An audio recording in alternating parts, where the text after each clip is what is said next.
Bulletin का आगाज अहम खबर के साथ। इलेक्शन कमीशन आइन के मुताबिक इलेक्शन कराएगा, ऐसा कहना है साबिक सदर आसिफ अली जरदारी का। मजीद कहा कि मर्दमशुमारी के बाद इलेक्शन कमीशन नई हल्का बंदियां कराने का पाबंद है। चीफ इलेक्शन कमिश्नर और तमाम मेंबरान पर हमें पूरा एतमाद है।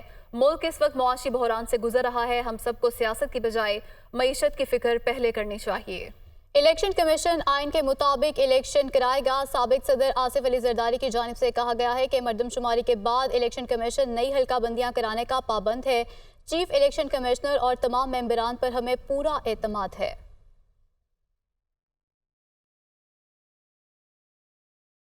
Chairman peoples party Bilawal Bhutto ने इंतखाबी राब्ता मुहिम का आगाज कर दिया है। Chairman peoples party Bilawal Bhutto Thatta पहुंच गए हैं। बिलावल भुट्टो कारकुनों का इस्तकबाल किया गया है। फूलों की पत्तियां भी निछावर की गई हैं। Chairman peoples party Bilawal Bhutto आज हैदराबाद में कयाम करेंगे। Chairman peoples party Bilawal Bhutto ने इंतखाबी राब्ता मुहिम का आगाज कर दिया है और वो ठट्ठा पहुंच गए हैं। कारकुनों की जानिब से जगह जगह उनका शानदार इस्तकबाल किया गया। फूलों की पत्तियां निछावर की गईं। Chairman peoples party Bilawal Bhutto आज हैदराबाद में कयाम करेंगे। चेयरमैन पीटीआई ने ऑफिशियल सीक्रेट एक्ट और आर्मी तरमीमी कानून के खिलाफ सुप्रीम कोर्ट से रजू कर लिया। चेयरमैन तहरीक इंसाफ ने सुप्रीम कोर्ट में आईनी दरख्वास्त दायर कर दी। ऑफिशियल सीक्रेट एक्ट और आर्मी तरमीमी कानून को कलअदम करार देने की इस्तदा की गई है। आईनी दरख्वास्त के फैसले तक दोनों कवानीन को मुअत्तल किया जाए, ये भी अदालत से इस्तदा की गई है। आर्मी तरमीमी एक्ट और ऑफिशियल सीक्रेट एक्ट पर सदर मुमलिकत ने दस्तखत नहीं किए। दरख्वास्त में ये मौक़िफ़ अपनाया गया है।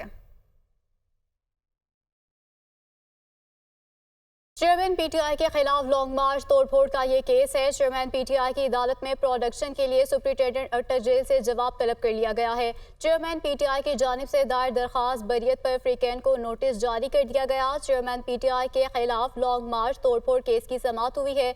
16 नवंबर तक मुलतवी कर दी गई है। जज एहतशाम आलम ने चेयरमैन पीटीआई की जानिब से दायर 2 दरख्वास्तों पर महफूज फैसला सुना दिया है।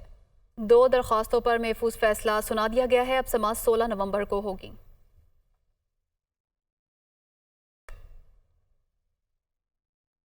इलेक्शन कमीशन की सीडीए बोर्ड मेंबरान की तब्दीली के हिदायत। सेक्रेटरी इलेक्शन कमीशन का चेयरमैन सीडीए के नाम मुरासला। सीडीए बोर्ड मेंबरान को तब्दील करके स्टैब्लिशमेंट डिवीजन भेजा जाए और सीडीए अफसरान के ओहदों में भी रद्दोबदल किया जाए, ऐसा बताना है ज़राए का। इस्लामाबाद इंतजामिया और सीडीए का आज़ादाना और मुनसिफाना इंतखाबात में अहम किरदार है, ज़राए इलेक्शन कमीशन का ये बताना है। तफसीलात बताएंगे वकार सईद हमारे साथ मौजूद हैं। वकार बताएगा ज़राए की जानिब से क्या कहा गया मजीद। जी बिल्कुल, इलेक्शन कमीशन जो है वो आम इंतखाबात की तैयारियों में मसरूफ़ है और इसमें एक ज़रूरी जो इलेक्शन एक्ट के मुताबिक अमल होता है कि जो ब्यूरोक्रेसी होती है उनके बड़े पैमानों पर जो है वो तकर्री और तबादले होते हैं। और इस हवाले से जो हमारे ज़राए हैं वो ये कह रहे हैं कि सेक्रेटरी इलेक्शन कमीशन की जानिब से जो चेयरमैन सीडीए हैं कैप्टन रिटायर्ड अनवारुल हक के नाम एक मरासला अरसाल किया गया है, जिसमें उनको जो है वो हिदायत की गई है कि वो चेयरमैन जो सीडीए का जो बोर्ड है उसके मेंबरान को जो है वो prosecutor general NAB justice retired Asghar Haider ने इस्तीफा दे दिया है। Prosecutor general NAB Asghar Haider की मुद्दत मुलाजमत फरवरी 2024 में मुकम्मल होना थी। प्रोसिक्यूटर जनरल की मंजूरी के बगैर नैब अदालत में रेफरेंस दायर नहीं कर सकता। प्रोसिक्यूटर जनरल नैब के बगैर एग्जीक्यूटिव बोर्ड का इजलास और केसेस की मंजूरी भी लटक गई है। नैब तरमीमी कानून कलअदम होने पर मुकदमात की बहाली के लिए भी प्रोसिक्यूटर जनरल की मंजूरी लाजिम है। Prosecutor general NAB justice retired Asghar Haider ने इस्तीफा दे दिया। उनकी मुद्दत मुलाजमत फरवरी 2024 में मुकम्मल होना थी और उनकी मंजूरी के बगैर नैब अदालत में रेफरेंस दायर नहीं कर सकता। प्रोसिक्यूटर जनरल नैब के बगैर एग्जीक्यूटिव बोर्ड का इजलास और केसेस की मंजूरी भी लटक गई। नैब तरमीमी कानून कलअदम होने पर मुकदमात की बहाली के लिए भी प्रोसिक्यूटर जनरल की मंजूरी लाजिम है। Prosecutor general NAB justice retired Asghar Haider ने इस्तीफा दे दिया है। मुल्क के मुख्तलिफ शहरों में बिजली चोरी के खिलाफ क्रैकडाउन जारी है। लेस्को रीजन के तमाम सर्कल में 248 कनेक्शंस बिजली चोरी में मुलविस पाए गए।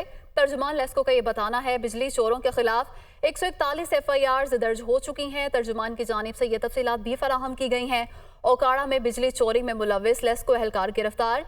बिजली चोरी कनेक्शंस में 4 इंडस्ट्रियल, 6 ज़राई, 2 कमर्शियल और 239 डोमेस्टिक थे। और कैस्को के बिजली चोरों और नादहिंदगान के खिलाफ कार्रवाइयाँ जारी। 171 बिजली चोरों के कनेक्शंस मुनक़ता किए गए हैं और मुकदमात दर्ज किए गए हैं। मुल्क के मुख्तलिफ शहरों में बिजली चोरी के खिलाफ क्रैकडाउन का सिलसिला जारी है। लेस्को रीजन के तमाम सर्कल में 248 कनेक्शन बिजली चोरी में मुलविस पाए गए हैं। इसी पर बात करने के लिए हमारे साथ मौजूद हैं राना फाहद। अपडेट कीजिए।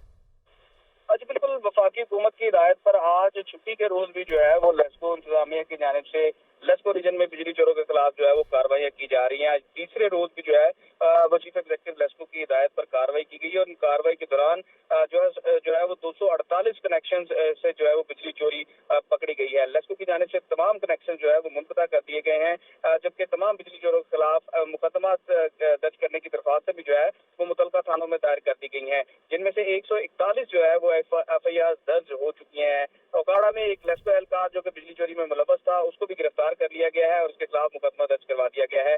पकड़े जाने वाले कनेक्शंस में 4 इंडस्ट्रियल थे, 6 ज़राई, 2 कमर्शियल और 239 डोमेस्टिक कनेक्शन थे।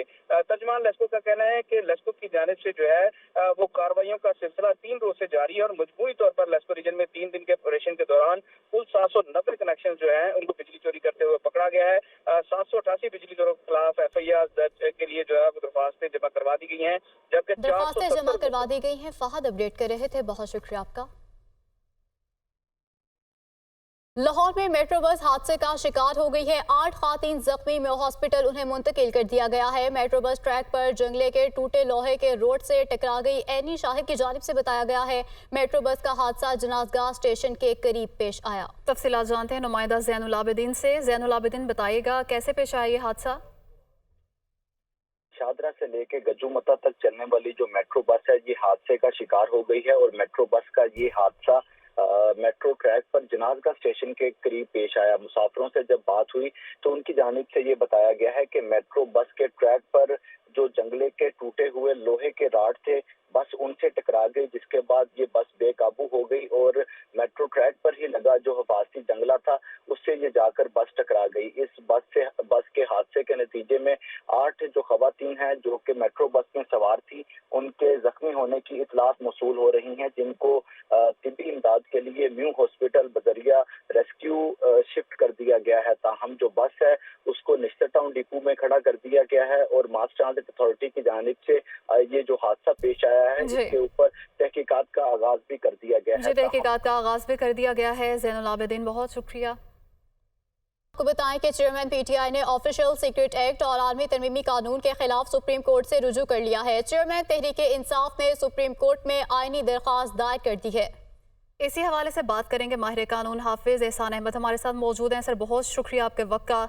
चेयरमैन PTI की जानिब से सुप्रीम कोर्ट से रुजू किया गया है, आईनी दरख्वास्त तो दायर कर दी गई है, क्या समझते हैं क्या होगा उसका?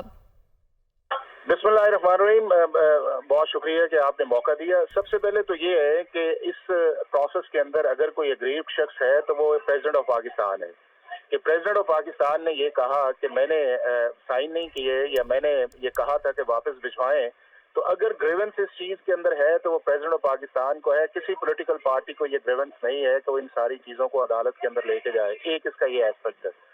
दूसरा इसका एस्पेक्ट बड़ा और है, वो ये है कि अगर आप उन अमेंडमेंट्स को आपने चैलेंज किया है तो उन अमेंडमेंट्स का मतलब ये है कि आपने जो 75 के अंदर प्रोसेस मुकम्मल हुआ है आपने उसको एक्नॉलेज करके कहा है कि ये आर्टिकल 10A की वायलेशन है। चूंकि हाई कोर्ट और सुप्रीम कोर्ट के अंदर कोई भी चीज आप प्रोस्पेक्टिव लेजिस्लेशन के अंदर चैलेंज नहीं कर सकते जितनी देर तक वो एक्ट ऑफ पार्लियामेंट न बने। तो इसका मतलब ये है कि ये दोनों चीजें जो इस वक्त की जा रही हैं वो ये की जा रही हैं कि एक तरफ आप ये समझते हैं कि ये लॉ इनफील्ड है और दूसरी तरफ सिर्फ प्रेसिडेंट के ट्वीट को बुनियाद करके कहना, और वो जो ट्वीट है उसके अंदर जो इंपॉर्टेंट चीजें दो आई हैं। एक उसके अंदर ये आई है कि आर्टिकल 75 के अंदर प्रेसिडेंट ऑफ पाकिस्तान के पास कोई अनब्रिडल पावर नहीं है कि वो चीजों को किसी स्टेज पे भी रोके, चाहे वो पहली स्टेज है कि अगर उसे पार्लियामेंट को भिजवाती है, चूंकि उन्होंने एक्ट अपॉन करना होता है प्राइम मिनिस्टर की एडवाइस के ऊपर भी, कैबिनेट की एडवाइस के ऊपर भी, पार्लियामेंट की एडवाइस के ऊपर भी, चूंकि प्रेसिडेंट ऑफ पाकिस्तान पार्लियामेंट का हिस्सा है। और अगर वो अपनी एक्सरसाइज जो है अगर 48 के नीचे आई है तो उनके पास 15 दिन का टाइम है, और अगर 75 के नीचे आई है तो 10 दिन के अंदर अंदर अगर प्रेसिडेंट ऑफ पाकिस्तान अपनी एसेंट जो है वो नहीं देते تو اس کا مطلب یہ ہے کہ پریزیڈنٹ آف پاکستان یا اسے واپس بھجوائے اس چیز کے اندر یا اس کو اپروو کریں، چونکہ کانسٹیٹیوشن کے اندر ایسنٹ کا مطلب کوئی وربل کانسنٹ نہیں ہے، اس کے اندر صرف یہ ہے کہ ایسنٹ کا مطلب یہ ہے کہ آپ نے لکھ کے دینا ہے، یا آپ نے ہاں کے اندر کرنا ہے یا آپ نے نہ کے اندر کرنا ہے. اور اسی لیے یہ ہے کہ اسی 75(4) کے اندر ایک کانسٹیٹیوشن لکھا ہوا ہے کہ اگر پریزیڈنٹ کو واپس چیز آتی ہے اور پریزیڈنٹ اس کو دوبارہ سائن نہیں کرتے تو مطلب یہ ہے کہ اس کی ایسنٹ سمجھی جائے گی کہ انہوں نے کر دیا اور ایکٹ آف پارلیمنٹ بن جائے گا. اسی طرح یہ ہے کہ اگر پریزیڈنٹ آف پاکستان پہلی سچویشن کے اندر نہ پارلیمنٹ کو جواب دیتے ہیں اور نہ اپنے آبجیکشن اس کے اوپر لکھتے ہیں تو مطلب یہ ہے کہ پریزیڈنٹ کا جو گولڈن پیریڈ تھا 10 دن کا، انہوں نے اس کو ایکسرسائز نہیں کیا، اور جب انہوں نے ایکسرسائز نہیں کیا تو اس کا مطلب یہ ہے کہ وہ ایکٹ آف پارلیمنٹ کی طرف بن جائے گا، اور ہوا ہے.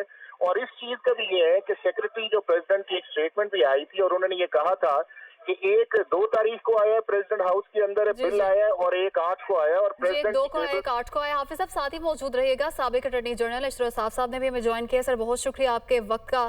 چیئرمین پی ٹی آئی کی جانب سے اب سپریم کورٹ سے رجوع کر لیا گیا ہے اور آئینی درخواست دائر کر دی گئی ہے. آپ کیا سمجھتے ہیں سپریم کورٹ معطل کر سکے کہ ان دونوں قوانین کو؟ برائے مہربانی سابق اٹارنی جنرل سے اسی حوالے سے ہم بات کریں گے. ماہر قانون حافظ احسان احمد ہمارے ساتھ موجود ہیں. حافظ صاحب، سپریم کورٹ کیا رول ادا کر سکتی ہے اس معاملے پر؟ اب حافظ احسان احمد سے ہم رابطہ بحال کرنے کی کوشش کریں گے. چیئرمین پی ٹی آئی نے آفیشل سیکرٹ ایکٹ اور آرمی ترمیمی قانون کے خلاف سپریم کورٹ سے رجوع کر لیا ہے اور اس حوالے سے چیئرمین تحریک انصاف نے سپریم کورٹ میں آئینی درخواست بھی دائر کر دی ہے. آفیشل سیکرٹ ایکٹ اور آرمی ترمیمی قانون کو کالعدم قرار دینے کی استدعا کی گئی ہے اور عدالت سے استدعا کی گئی ہے کہ آئینی درخواست کے فیصلے تک دونوں قوانین کو معطل کیا جائے. آرمی ترمیمی ایکٹ اور آفیشل سیکرٹ ایکٹ پر صدر مملکت نے دستخط نہیں کیے. چیئرمین پی ٹی آئی نے آفیشل سیکرٹ ایکٹ اور عالمی ترمیمی قانون کے خلاف سپریم کورٹ سے رجوع کر لیا ہے. چیئرمین تحریک انصاف نے سپریم کورٹ میں آئینی درخواست دائر کر دی ہے. آفیشل سیکرٹ ایکٹ اور عالمی ترمیمی قانون کو کالعدم قرار دینے کی استدعا بھی کی گئی ہے. آئینی درخواست کے فیصلے تک دونوں قوانین کو معطل کیا جائے یہ استدعا کی گئی ہے، جبکہ عالمی ترمیمی ایکٹ اور آفیشل سیکرٹ ایکٹ پر صدر مملکت نے دستخط نہیں کیے ہیں. اہم خبر آپ کے ساتھ شیئر کر رہے ہیں کہ چیئرمین پی ٹی آئی نے آفیشل سیکرٹ ایکٹ اور عالمی ترمیمی قانون کے خلاف سپریم کورٹ سے اب رجوع کر لیا ہے، جبکہ چیئرمین تحریک انصاف نے سپریم کورٹ میں آئینی درخواست دائر کر دی ہے. جی، اسی حوالے سے بات کریں گے. ماہر قانون بیرسٹر ظفر اللہ ہمارے ساتھ موجود ہیں. سر بہت شکریہ آپ کے وقت کا. چیئرمین پی ٹی آئی کی جانب سے اب سپریم کورٹ کا دروازہ کھٹکھٹایا گیا ہے. آئینی درخواست دائر کی گئی ہے کہ آفیشل سیکرٹ ایکٹ اور آرمی ترمیمی قانون کو کالعدم قرار دیا جائے. کیا کہیں گے آپ اس پر؟ دیکھیے، خان صاحب جو چاہیں بادشاہی کریں، اور یہ رواج پڑ گیا ہے کہ ہر معاملے سپریم کورٹ چلے جاتے ہیں. ایسا نہیں ہونا چاہیے. پاکستان میں نظام میں پہلے ہائی کورٹس ہیں، وہاں جانا چاہیے. وہ ہماری آئینی کو ڈالتے ہیں، اس کے بعد سپریم کورٹ جانا چاہیے. پچھلے 3 سال میں 6000 مقدمے سپریم کورٹ میں بڑھ گئے ہیں. اس میں آپ اور میرے مقدمے متصل ہوتے ہیں نا. جب سیاستدانوں کے بڑے بڑے عمران خان چلا جاتا ہے، عدالتیں سنتی رہتی ہیں، ہم غریبوں کا تباہی ہو جاتی ہے. ایک تو پہلو یہ بڑا خطرناک ہے. میں بطور شہری اس پہ احتجاج کرتا ہوں. ہمارا حق ہے کہ ہمارے جنپد میں قتل کے ملزم 20 سال سے پڑے ہوئے ہیں، سزائے موت پہ ہوئے ہوئے ہیں، یتیموں کے بچے ہیں، مقدمات ہیں، بیواؤں کے، ان کو سنیں. دوسری بات یہ ہے کہ پاکستان کے آئین ہے، پاکستان آئین کے تحت ملک چلتا ہے. اس میں صدر پاکستان کو جب بل جاتا ہے، لا جاتا ہے، اسمبلی پاس کر کے بھیجتی ہے، تو اس کو 2 اختیار ہیں. یا وہ اس کو پاس کر کے نیچے بھیج دے، یا اس پہ اعتراض لگائے اور لکھ کے نیچے بھیج دے. انہوں نے بے پناہ دفعہ اعتراض لگایا ہے، واپس بھیجے ہیں، اور بہت ساری دفعہ انہوں نے لا قبول کر لیا. اس طرح پتہ نہیں انہوں نے کیا ہو گیا، تو چپ کر کے وہ بیٹھے رہے. پتہ نہیں، شاید دونوں طرف سے ڈرتے تھے.